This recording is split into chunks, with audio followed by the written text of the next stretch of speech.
know if you need me, I'm just a call away. He's here on some kind of hunt.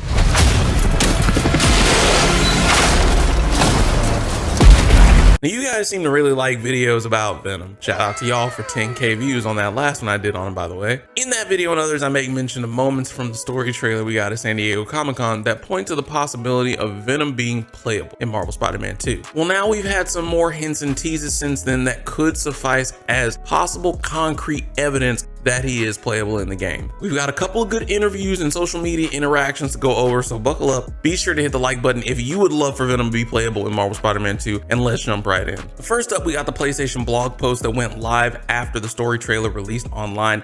We got to hear word from different developers involved at Insomniac Games, and I want to start off with a quote from Brian Intihar. Our philosophy has always been that we want to respect the history of the franchise and the Spider-Man DNA, but also not be afraid to mix things up. The same holds true for one of its iconic characters, Venom. While the look of the character and several of his powers and abilities should be familiar to fans, this will be a unique Venom story that we are excited for everyone to experience this October. Now, I want to highlight how he mentions the unique Venom story. Of course, Intihar was on record after Spider-Man PS4 in that post-credit scene that the black suit was more than just something to have as an alternate suit, but there was a story to be told there, and they wanted to be able to tell that story right if given the opportunity. It's giving very main character energy, like he'll be more than just a villain for our Spider-Man to face. When have you ever seen a main antagonist get this much focus? Up next is some words from Jacinda Chu, where she stated, "Our Venom was inspired by the comics, but there have been so many interpretations that it was fun to pick and choose what fits the game. He has a unique take on the white spider icon and has the anatomy of a human. He also has powerful tendril attacks that can take any form. It was challenging to find the right balance between liquid and solid in Venom's materials, as going too watery makes him look weak, and going too solid can quickly turn him into a tentacle monster. Venom must look both powerful and semi-liquid at the same time." Now right there, Jacinda Chu is talking about Venom's abilities, his tendril attacks, and of course this could just be describing when we fight against him in the game, but when have you ever heard such detailing in the thoughts and ideas on the mechanics for a character who's a main villain? I'm sure with Mr. Negative being marketed with the first game,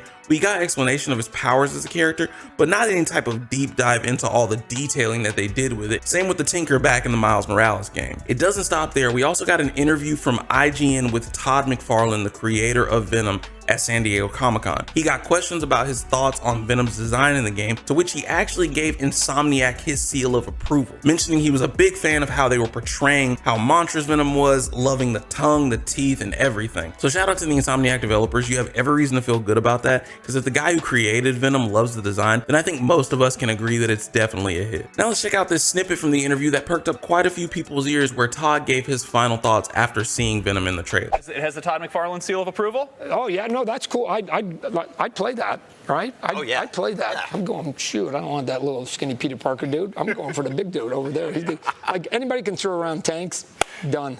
Todd, thank you so much. Todd. It is always a pleasure getting to chat. Apparently some folks thought he said I played that, but he most definitely said I'd play that, as in I would play that, implying that given the choice, he wants to play someone big and powerful like Venom instead of the scrawny Spider-Man guy as he described. I'll give it to you though, he did say anyone who can throw tanks, which could be something Venom is capable of in the game if he does know something that we don't. But I do think it's highly unlikely. McFarlane has played an early build of the game, and if he did, he's probably under strict NDA. But the fact that he's in the same lane of thinking as the rest of us by having the idea of playing as Venom in his head makes me highly doubt that it's not something Insomniac hadn't at least considered on the drawing board at some point. It doesn't stop there. There were also developer interactions on Twitter that heavily teased that Venom could be playable. Brittany Morris, an advanced writer for Insomniac Games on Marvel Spider-Man 2 and Marvel's Wolverine, quote tweeted the story trailer and said, "I was in the room when we recorded the 'We're going to heal the world' line, and when I tell you, everyone in the room stopped breathing." In the last Venom video, I did just want to point out there were some comments where people were saying it sounded like Venom said kill the world, but Brittany just confirmed that he in fact did say we're going to heal the world.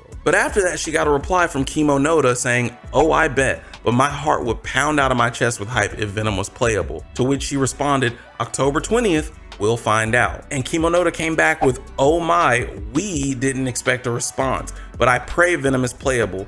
Obviously you can't tell us." To which Brittany responded with an emoji. Of course, just because she didn't shut it down, that doesn't mean any type of confirmation, but it does feel like a little bit of cheeky teasing, at least letting us know that the door is open for that possibility for sure. Now, I am just reporting back to you guys the information I've seen and relaying research I've done on any chatter that we've gotten online. And if you want to keep up with that, be sure to subscribe to the channel. I want to say shout out to you guys for getting us to 500 subs over here on YouTube. And just remember to keep your expectations level-headed and in check when it comes to this kind of stuff. And remember that this is all in good fun. Making theories, doing predictions on things we like to see, all of that is just for us to build hype and get excited leading up to the release of the game. So if Venom doesn't turn out to be playable, it's all good because there's still plenty of content for us to enjoy with the symbiote suit, new traversal mechanics, Miles has new bioelectricity upgrades, and much more. If Venom does turn out to be playable, even if it's only briefly as a contextual part of the story, then I think it will be a nice added addition on top of everything else we're already getting. That's all the speculation and theorizing I have for you today. If you want more, be sure to click the card on the screen to watch my theory on how we're all wrong about Venom in Marvel Spider-Man 2. Appreciate you for watching another video.